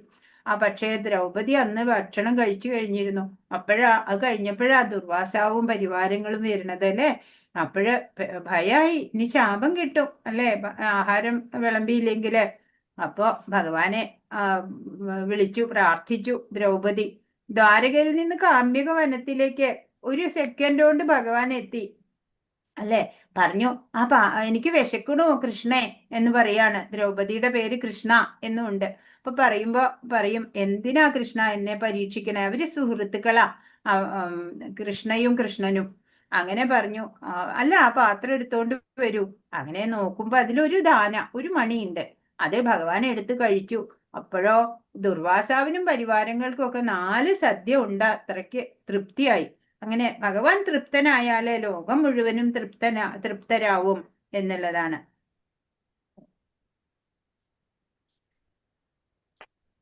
ഭഗവാന്റെ സ്വരൂപം എന്ന് പറയുന്നത് സച്ചിദാനന്ദ വിഗ്രഹം എന്ന് പറയണ ശാശ്വതമായ സ്വരൂപമാണ്. സർവ ഐശ്വര്യ നിലയമാണ് ഭഗവാൻ. സർവസമ്പത്തിന്റെയും സകല ശക്തികളുടെയും ഉടമയാണ് ഭഗവാൻ. ബുദ്ധിശക്തിയും ജ്ഞാനവും ഒക്കെ തികവാർന്ന് പരിപൂർണതയിൽ ഉണ്ട് ഭഗവാന്. പരമദിവ്യോത്തമ പുരുഷന്റെ ചില ലക്ഷണങ്ങൾ മാത്രമാണ് ഇതൊക്കെ. സകല ജീവസത്തകളുടെയും സംരക്ഷകനും സർവപ്രവർത്തനങ്ങളുടെയും സാക്ഷിയുമാണ് ഭഗവാൻ. പരമപുരുഷൻ എപ്പോഴും ഇന്ദ്രിയാതീതനാണ് എന്ന് വൈദിക സാഹിത്യം പറയുന്നുണ്ട്. ഹരേ കൃഷ്ണ. 16ാമത്തെ ശ്ലോകം. ക്ഷേത്രജ്ഞൻ എന്തെന്നും നമുക്ക് എങ്ങനെ അനുഭവപ്പെടുന്നു എന്നും പറയാണ് 16ാമത്തെ ശ്ലോകം. ബഹിരന്തശ്ച ഭൂതാനാം അചരം ചരമേവ ച സൂക്ഷ്മത്വാത് വിജ്ഞേയം ദൂരസ്ഥം ചാന്തികേ ച തത്. പരമതത്വം ചരങ്ങളും അചരങ്ങളുമായ എല്ലാ ജീവികളുടെ ഉള്ളിലും പുറത്തും കുടികൊള്ളുന്നു. അതിസൂക്ഷ്മ ഭാവം മൂലം ഭൗതിക ഇന്ദ്രിയങ്ങൾക്ക് അദ്ദേഹത്തെ കാണാനോ അറിയാനോ കഴിയില്ല. അതിദൂരസ്ഥനെങ്കിലും ഏവർക്കും സമീപസ്ഥനുമാണ് അദ്ദേഹം. ഇപ്പോ 2 ക്ഷേത്രജ്ഞനുണ്ടെന്ന് പറഞ്ഞു, ജീവാത്മാവും പരമാത്മാവും. അപ്പൊ ഈ പരമതത്വം ഉണ്ടല്ലോ, ചരാചരങ്ങളുടെ ഒക്കെ ഉള്ളില് ചരാചരാത്മാവായിട്ട് കുടികൊള്ളുകയാണ് അല്ലെ. പരമാത്മാവായിട്ട് ഭഗവാൻ ചരാചരാത്മാവായി കുടികൊള്ളുന്നുണ്ട് ചരങ്ങളുടെയും അചരങ്ങളുടെ എല്ലാ ജീവികളുടെ ഉള്ളില്. അതിസൂക്ഷ്മ ഭാവമാണ്, നമുക്കറിയാം അല്ലെ. കേശാഗ്രത്തിന്റെ 1/10,000 ആണ് വലിപ്പം. അതിസൂക്ഷ്മ ഭാവം മൂലം ഭൗതിക ഇന്ദ്രിയങ്ങൾക്ക് കാണാനോ അറിയാനോ കഴിയില്ല. സ്കാൻ ചെയ്താൽ പോലും കാണാൻ പറ്റില്ല. അതിദൂരസ്ഥനെങ്കിലോ ഏവർക്കും സമീപസ്ഥനുമാണ് അല്ലെ. ധാമത്തിലാണ്. നമ്മൾ കണ്ടു ഗോലോക വൃന്ദാവനം ഈ ഭൗതിക ലോകത്തിൽ നിന്ന് ഒരുപാട് അകലെയാണ് അല്ലെ. കോടിക്കണക്കിന് കിലോമീറ്ററുകൾ അപ്പുറം ആണ്. അന്ന് അതിദൂരസ്ഥനാണ്. എങ്കിലും ഭഗവാൻ എല്ലാവർക്കും സമീപസ്ഥനുമാണ് അല്ലെ. നമ്മൾ വിളിച്ചാല് ഉടനെ നമ്മുടെ അടുത്ത് ഭഗവാൻ എത്തും. അപ്പൊ അകത്തും പുറത്തും ഉണ്ട് ബ്രഹ്മം. ചലിക്കുന്നു എന്നാലോ ചലിക്കുന്നില്ല അല്ലെ. ഇന്ദ്രിയങ്ങളാലോ ഒന്നും നമുക്ക് അറിയാൻ സാധിക്കില്ല. അനുഭവത്തിലൂടെ ഉണ്ട് എന്നറിയാം അല്ലെ. ഇനി ദൂരസ്ഥനാണ്, യഥാർത്ഥത്തിലോ അടുത്തുള്ളത് തന്നെയാണ്. എന്താ അങ്ങനെ പറയണേ? ലഭിച്ചവർക്ക് തോന്നും ഇത്ര എളുപ്പമായിരുന്നോ എന്ന് തോന്നും. കിട്ടാത്തവർക്കോ വളരെ ദൂരെയായിരിക്കും ഭഗവാൻ അല്ലെ. ഭഗവാനെ ലഭിച്ചവർക്കോ ഭഗവാൻ ഏറ്റവും തൊട്ടടുത്താണ് അവർക്ക് ഭഗവാൻ അല്ലെ. ആ ഭഗവാനെ ലഭിക്കാത്തവർക്ക് തോന്നും ഭഗവാനെ ഒന്നും ഒരിക്കലും ലഭിക്കില്ല, വളരെ ദൂരെയാണ് എന്ന് തോന്നും. ഇപ്പൊ ഈ ഭഗവാനെ മനസ്സിലാക്കാൻ ഈ ഭൗതികങ്ങളായ ഇന്ദ്രിയങ്ങളും മനസ്സും കൊണ്ടൊന്നും സാധിക്കില്ല എന്ന് വൈദിക ഗ്രന്ഥങ്ങളൊക്കെ പറയുന്നുണ്ട്. അപ്പൊ ഭഗവാനില് പ്രേമം വളർന്ന ഭക്തനോ അദ്ദേഹം എപ്പോഴും പ്രത്യക്ഷനായിരിക്കും എന്ന് ബ്രഹ്മസംഹിതയിലും പറയുന്നുണ്ട്. ഭക്തിപൂർവം സേവിക്കുന്നവർക്ക് മാത്രം അദ്ദേഹത്തെ കാണാനും മനസ്സിലാക്കാനും കഴിയും എന്ന് ഭഗവത്ഗീതയിലും പറയുന്നുണ്ട്. ഭക്തിയാത്വനന്യയാ ശക്യ എന്ന് പറയുന്നുണ്ട് 11ാമത്തെ അധ്യായത്തില് അല്ലെ. ഭക്തി കൊണ്ട് ഭഗവാനെ അറിയാം. ഭക്തിയുള്ളവർക്ക് ഒരു ഭക്തന് ഭഗവാനെ പ്രത്യക്ഷനായിട്ട് കാണാൻ സാധിക്കും. അല്ലാത്തവർക്ക് ഭഗവാൻ വളരെ ദൂരത്തിലാ അല്ലെ, ദൂരസ്ഥനായിട്ട് തന്നെ ഭവിക്കും. പരമാത്മാവിനെ കുറിച്ച് പറയാണ് 17ാമത്തെ ശ്ലോകം. അവിഭക്തം ച ഭൂതേഷു വിഭക്തമിവ ച സ്ഥിതം ഭൂതഭർതൃ ച തജ്ഞേയം ഗ്രസിഷ്ണു പ്രഭവിഷ്ണു ച. ഓരോ ജീവിയിലും വെവ്വേറെ കാണപ്പെടുന്നുവെങ്കിലും പരമാത്മാവ് അവിഭാജ്യനാണ്, ഏകനായി സ്ഥിതി ചെയ്യുന്നു. ഭൂതജാലത്തെ നിലനിർത്തുന്നതോടൊപ്പം സംഹരിക്കുകയും സൃഷ്ടിക്കുകയും ചെയ്യുന്നത് അദ്ദേഹമാണ് എന്ന് മനസ്സിലാക്കണം. അപ്പോ ഈ പരമാത്മാവ് ഇങ്ങനെ എന്താ പറയാ, വെട്ടി നുറുക്കി കഷ്ണാക്കിയിട്ട് ഓരോരോ ജീവജാലങ്ങളുടെ ഉള്ളിൽ വെച്ചേക്കാണോ പരമാത്മാവിനെ? ഇല്ല. പരമാത്മാവ് അവിഭാജ്യനാണ്, വിഭജിക്കാനൊന്നും പറ്റില്ല ഭഗവാനെ. ഏകനായിട്ട് തന്നെയാണ് സ്ഥിതി ചെയ്യുന്നത്. ഭൂതജാലങ്ങളെയൊക്കെ നിലനിർത്തുകയും സംഹരിക്കുകയും സൃഷ്ടിക്കുകയും ഒക്കെയും ചെയ്യുന്നത് അദ്ദേഹമാണ്. പക്ഷെ ഭഗവാൻ ഇപ്പൊ ഒരു ചില്ല്, ഒരു കണ്ണാടി പൊട്ടിച്ചിതറുമ്പോ ഒരുപാട് പീസ് ഉണ്ടാവും. അതുപോലെയാണോ ഈ പരമാത്മാവ് ഓരോരോ ശരീരത്തിന്റെ ഉള്ളിൽ ഇരിക്കണ്ടേ എന്ന് പറയണത്? അല്ല. ആ പരമാത്മ ചൈതന്യം അല്ലെ, അതാണ് എല്ലായിടത്തും. ഓരോ ജീവിയിലും വെവ്വേറെ കാണപ്പെടുന്നുണ്ടെങ്കിലും പരമാത്മാവ് അവിഭാജ്യനാണ് എന്ന് അതുകൊണ്ടാ പറയണത്.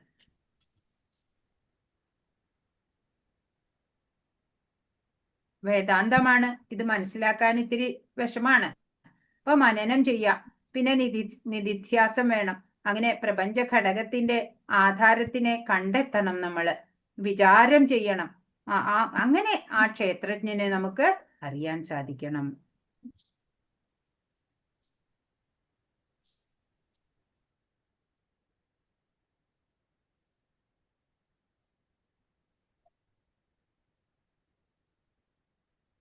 എങ്ങനെ നമ്മള് ആ ക്ഷേത്രജ്ഞനെ മനസ്സിലാക്കണം? അതാണ് 18ാമത്തെ ശ്ലോകം പറയുന്നത്. ജ്യോതിഷാമപി തജ്ജ്യോതിസ്തമസ പരമുച്യത്തെ ജ്ഞാനം ജ്ഞേയം ജ്ഞാനഗമ്യം ഹൃദി സർവസ്യ വിഷ്ഠിതം. അദ്ദേഹമാണ് സർവജ്യോതിസുകളുടെയും സ്രോതസ്. പദാർത്ഥനിഷ്ഠമായ തമസിനെ അതിക്രമിച്ച് നിൽക്കുന്നതും അവ്യക്തമായിട്ടുള്ളതും അവിടുന്ന് തന്നെ. അറിവും അറിയേണ്ടുന്നതും അറിവിന്റെ ലക്ഷ്യവും സർവഹൃദയങ്ങളിലും കുടികൊള്ളുന്നതും ആ പരമപുരുഷനാണ്. ആ പരമപുരുഷൻ, ആ ഉള്ളിലിരിക്കുന്ന ആ നമ്മുടെ ആ ക്ഷേത്രജ്ഞനായിട്ടിരിക്കുന്ന ജീവനുണ്ടല്ലോ, ആ ജീവന് ഞാൻ എന്ന് പറയണ ശരീരമല്ല അല്ലേ? ഇപ്പൊ ഞാൻ എന്ന് പറയണ യഥാർത്ഥ സത്വത്തിന് ഒരിക്കലും മരണമില്ല. അതാണ് 80 വയസ്സായാലും ചിലവര് ചെറുപ്പക്കാരുടെ പോലെ തന്നെ സംസാരിക്കും അല്ലേ? ഞാനിപ്പോഴൊന്നും മരിക്കില്ല എന്നുള്ള ഒരു വിശ്വാസവും ഉണ്ടാവും. കാരണം എന്താ? ആ ജീവന് പ്രായമാവണില്ല അല്ലേ? ആ സത്വം അതിന് പ്രായം കൂടുന്നില്ല ഒരിക്കലും. അപ്പോ ഈ തടസ്ഥ ശക്തി എന്ന് പറഞ്ഞ അതാണ് ജീവാത്മാക്കള് അല്ലെ? ഈശ്വരൻ എൻ്റെ ഉള്ളിലുണ്ട് എന്നറിയണതാണ് ജ്ഞാനം. അത് അനുഭവവേദ്യമാവുന്നതാണ് ജ്ഞേയം എന്ന് പറയണത്. അതറിഞ്ഞവർക്ക് പറഞ്ഞു മനസ്സിലാക്കി കൊടുക്കാനാവില്ല. സ്വയം അങ്ങനെ അനുഭവിച്ചറിയാനേ പറ്റുള്ളൂ. എന്താ പറയാ, ഈ ഭൗതിക പ്രപഞ്ചത്തിലെ ഭഗവാന്റെ ആത്മീയ തേജസ് ഉണ്ടല്ലോ, ബ്രഹ്മജ്യോതി എന്ന് പറയുന്നത്, മഹത്തത്വം എന്നുള്ള ഭൗതിക പദാർത്ഥങ്ങളാല് അത് മൂടപ്പെട്ട് കിടക്കുകയാണ് ചെയ്യുന്നത് ഈ ആത്മീയ തേജസ്. അതുകൊണ്ട് പ്രകാശത്തിന് സൂര്യൻ, ചന്ദ്രൻ, വൈദ്യുതി എന്നിവയുടെ സഹായം നമുക്ക് ആവശ്യമായിട്ട് വരണത് അല്ലെ? ഭൂമിയിലെ പ്രകാശത്തിന് വേണ്ടിയിട്ട് നമ്മള് സൂര്യചന്ദ്രന്മാര്, വൈദ്യുതി, അഗ്നി എന്നിവയൊക്കെ ഉപയോഗിക്കുന്നുണ്ട്. ആധ്യാത്മിക ലോകത്തിന് ഇതൊന്നും ആവശ്യമില്ല. അവിടുത്തെ പ്രഭാപൂരം കൊണ്ട് തന്നെ സർവവും പ്രകാശമാനമാകുന്നുണ്ട് അല്ലെ? ആ ബ്രഹ്മജ്യോതി. ഇപ്പൊ ഇവിടേക്ക് ബ്രഹ്മജ്യോതി എന്താ നമ്മൾക്ക് കാണാത്തത്? മഹത്തത്വം എന്നുള്ള ആ ഭൗതിക പദാർത്ഥങ്ങളാലെ അത് മൂടിക്കിടക്കുകയാണ്. ഭഗവാന്റെ സ്ഥിതി ഈ ഭൗതിക ലോകത്തിലല്ല എന്ന് വ്യക്തമാക്കുന്നുണ്ട്. കാരണം ഭഗവാൻ ഉണ്ടെങ്കിൽ ആ ബ്രഹ്മജ്യോതി, ഭഗവാനിൽ നിന്ന് വരുന്ന ജ്യോതിസും ഇവിടെ വന്നേനെ അല്ല. ഭഗവാൻ അപ്പോ ഈ ഭൗതിക ലോകത്തിലല്ല ഉള്ളത്. അതിദൂരെയുള്ള പരവ്യോമത്തിലാണ് ഭഗവത്ധാമം എന്ന് വേദങ്ങളും സ്ഥിരീകരിക്കുന്നുണ്ട്. ആദിത്യനെ പോലെ ശാശ്വത തേജസ്വിയാണ് ഭഗവാൻ അല്ലേ? അപ്പോ ഈ ഭൗതിക പ്രപഞ്ചത്തിന്റെ തമസിൽ നിന്ന് വളരെ അകലെയാണ് താനും ഭഗവാൻ ഇരിക്കുന്നത്. ഓരോരുത്തരുടെയും ഹൃദയത്തില് പരമനിയന്താവെന്ന നിലയിലും ഭഗവാൻ സ്ഥിതി ചെയ്യുന്നുണ്ട് നമുക്ക് പറഞ്ഞു തന്നു. അവിടുത്തെ എണ്ണമറ്റ കൈകാലുകൾ എല്ലായിടത്തും ഉണ്ട്. വ്യക്തിഗത ജീവാത്മാവിനെ പറ്റിയോ ഇങ്ങനെ പറയാൻ പറ്റില്ല. ഒരു വ്യക്തിഗത ജീവാത്മാവിന്റെ ക്ഷേത്രം ഏതാ? ഒരു പരിമിതമാണ് അല്ലെ? 2 കൈകള് അത്രയ്ക്കേ നീട്ടാൻ പറ്റുള്ളൂ. ഒരുപാട് നീട്ടാൻ ലിമിറ്റ് ഉണ്ട്. അപ്പോ ക്ഷേത്രജ്ഞർ 2 പേരുണ്ട് എന്ന് സമ്മതിക്കണം. വ്യക്തിഗത ജീവാത്മാവും പരമാത്മാവും. ജീവന് സ്വശരീരത്തിലാണ് കൈകാലുകൾ ഉള്ളത് അല്ലെ? ഒരു ജീവന് സ്വന്തം ശരീരത്തിലുണ്ട് കൈകാലുകളൊക്കെ. പരമാത്മാവായ കൃഷ്ണന്റെ കൈകാലുകളോ എല്ലായിടത്തും ഉണ്ട് അല്ലെ? സർവസ്യ പ്രഭുമീശാനം സർവസ്യ ശരണം ബൃഹത്ത് എന്ന് ശ്വേതാശ്വേതര ഉപനിഷത്തിലും പറഞ്ഞിട്ടുണ്ട്. അപ്പൊ സർവജീവികളുടെയും യജമാനനാണ് ഭഗവാൻ. അപ്പോ ആത്യന്തിക ആശ്രയവും അവയുടെ എല്ലാം ആശ്രയവും ഭഗവാൻ തന്നെയാണ്. അപ്പോ ജീവാത്മാവും പരമാത്മാവും എക്കാലത്തും വ്യത്യസ്തങ്ങളാണ് എന്ന് ഇവിടെ തെളിയാണ്. ഇതിലൂടെ പറഞ്ഞു തരാണ് ഭഗവാൻ. ഹരേ കൃഷ്ണ. ക്ഷേത്രം, ജ്ഞാനം, ജ്ഞേയം എല്ലാം പറഞ്ഞു കഴിഞ്ഞു എന്ന് ഇവിടെ ഉപസംഹരിക്കുകയാണ് 19ാമത്തെ ശ്ലോകം. ഇതി ക്ഷേത്രം തഥാ ജ്ഞാനം ജ്ഞേയം ചോക്തം സമാസത മദ്ഭക്ത ഏതദ്വിജ്ഞായ മദ്ഭാവായോപപദ്യതേ. കർമ്മക്ഷേത്രം അതായത് ശരീരം, ജ്ഞാനം, ജ്ഞേയം അറിയേണ്ടത്. ജ്ഞേയം എന്തിനാണോ അറിയേണ്ടത് അത്. എന്നിവയെപ്പറ്റി ഞാൻ സംക്ഷിപ്തമായി വിവരിച്ചു കഴിഞ്ഞു. എന്റെ ഭക്തന്മാർക്ക് മാത്രം ഈ വിഷയങ്ങൾ മനസ്സിലാക്കി എന്നെ പ്രാപിക്കാൻ കഴിയും. ഈശ്വരനെ അറിയാൻ ശ്രമിക്കണം നമ്മള്. അതിനായിട്ട് നമ്മുടെ ഭൗതിക ആഗ്രഹങ്ങൾ ഇല്ലാണ്ടാക്കണം. ആ സത്യത്തെ ഉൾക്കൊണ്ട് ജീവിക്കാൻ സാധിക്കണം, അല്ലേ? ഭഗവാൻ എന്ന ആ പരമസത്യത്തിനെ അങ്ങനെ ക്രമേണ ഭഗവാനെ അനുഭവിച്ച് ഭഗവാനിൽ ചേരാനാവും നമുക്ക്. അതാണ് ഭഗവാൻ ഈ അധ്യായത്തിലൂടെ നമുക്ക് പറഞ്ഞു തന്നുകൊണ്ടിരിക്കുന്നത്.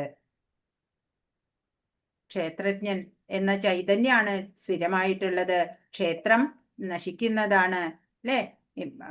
ഈ സാധാരണക്കാര് മറിച്ചാ വിചാരിക്കുക, അല്ലെ? ഇവിടെ കാണുന്നതാണ് സ്ഥിരമായിട്ടുള്ളത് എന്ന് കണക്കാക്കും, അല്ലെ? ഈ ക്ഷേത്രം അതാണ് സ്ഥിരതയുള്ളത് എന്ന് മനസ്സിലാക്കും. പക്ഷെ അങ്ങനെയല്ല. ഈ ക്ഷേത്രം നശിക്കുന്നതാണ്. ക്ഷേത്രജ്ഞനാണ് അനശ്വരനായിട്ടുള്ളത്, ശാശ്വതനായിട്ടുള്ളത് എന്ന് ഭഗവാൻ പറഞ്ഞു തരാണ്.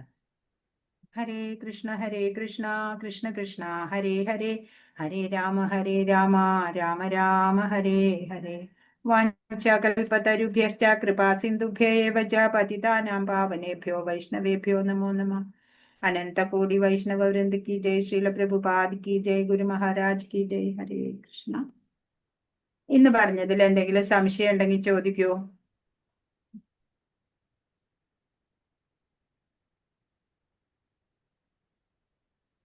ഹരേ കൃഷ്ണ.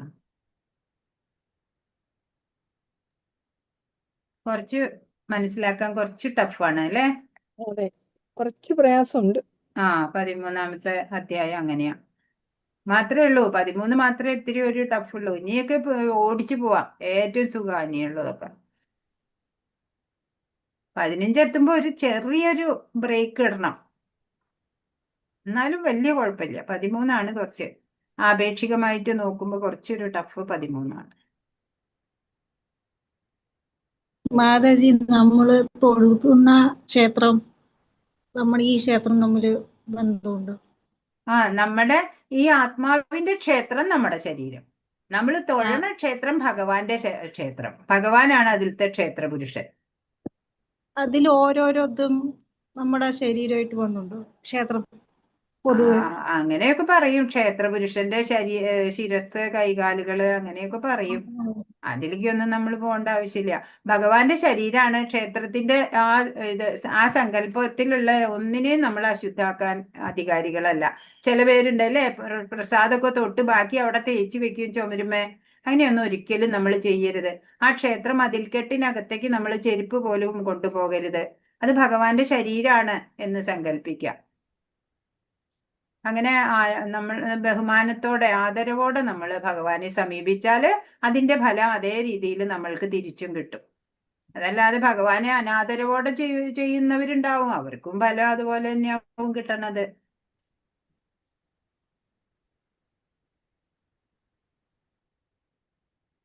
ക്ഷേത്രത്തിന്റെ അർത്ഥം എന്താ മാതാജി? ക്ഷേത്രത്തിൽ നിന്ന് രക്ഷിക്കുന്നതാണ്.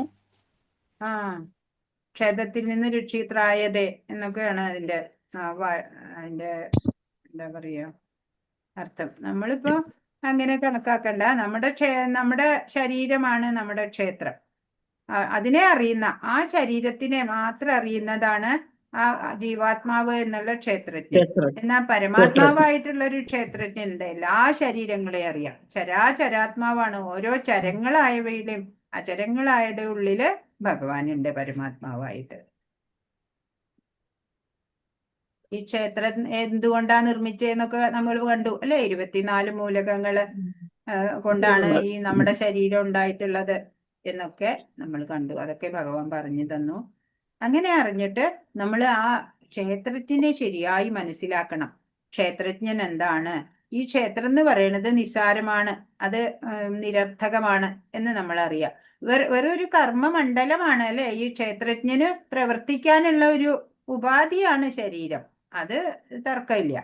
പക്ഷെ അതിന് വലിയ പ്രാധാന്യം കൊടുത്തുകൊണ്ട് സാധാരണക്കാര് ജീവിക്കണു. അതല്ല നമ്മൾ വേണ്ടത് എന്ന് ഭഗവാൻ പറഞ്ഞു തരുന്നു.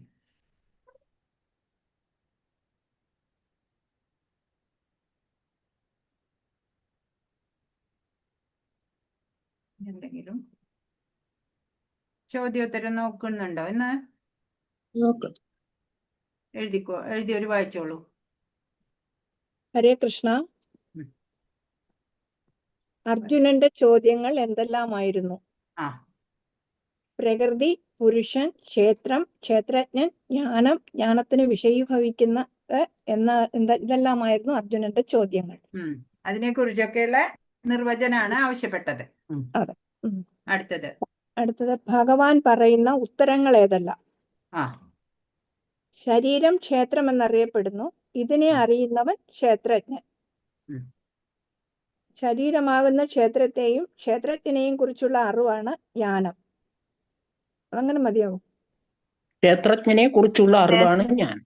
ആ അതെ. അടുത്ത് ഹരേ കൃഷ്ണ. കർമ്മക്ഷേത്രം എന്നറിയപ്പെടുന്ന ശരീരത്തിലെ 24 ഘടകങ്ങൾ ഏതെല്ലാം? ആ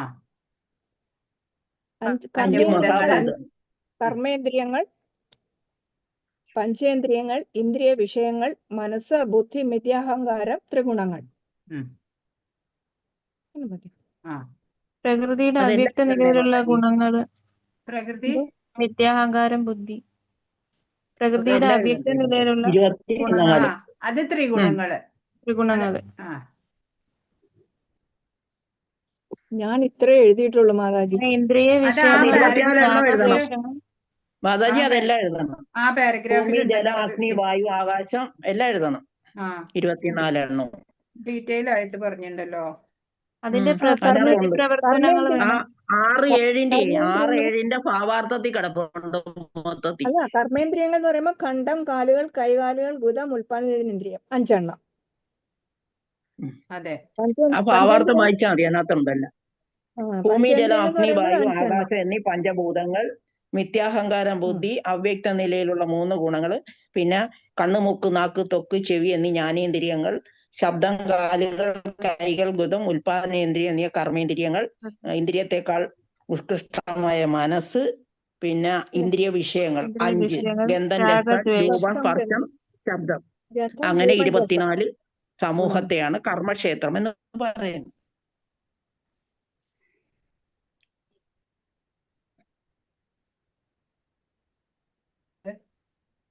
ഭൗതിക ത്രിഗുണങ്ങളുടെ മാതാജി, ഇന്ദ്രിയ വിഷയങ്ങള്, രാഗദ്വേഷങ്ങൾ, സുഖദുഃഖങ്ങൾ, അതൊക്കെ വേണോ ഇതിനകത്ത്?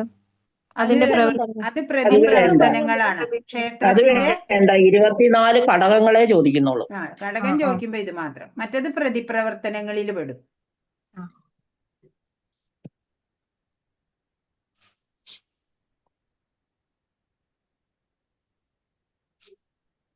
പിന്നെ ഇനിയുണ്ടോ? ഇനി നാളത്തേക്കാ? ഭൗതിക പ്രകൃതിയുടെ ത്രിഗുണങ്ങളുടെ യജമാനൻ ആരാണ്? ഭഗവാനല്ലേ? ഭഗവാൻ. അതെ, ഭഗവാനാണ്. പിന്നെയോ? പിന്നെ ഒരെണ്ണം തന്നിട്ടുണ്ട്, ജീവാത്മാവ്. ജീവാത്മാവ് ശരീരത്തെ അവബോധത്താൽ പ്രകാശമയമാക്കുന്നതിനെ എന്തിനോട് ഉപമിച്ചിരിക്കുന്നു? അത് നമ്മൾ പഠിച്ചോ? ഇല്ലല്ലോ. സൂര്യനെല്ലാം പ്രകാശം പരത്തുന്നത് പോലെ ആ പ്രജ്ഞ ഉണ്ടെങ്കിലാണ് ഫുൾ ശരീരത്തിന് അത് അവബോധം കൊടുക്കുന്നത്, പ്രവർത്തനശേഷി നൽകുന്നത്.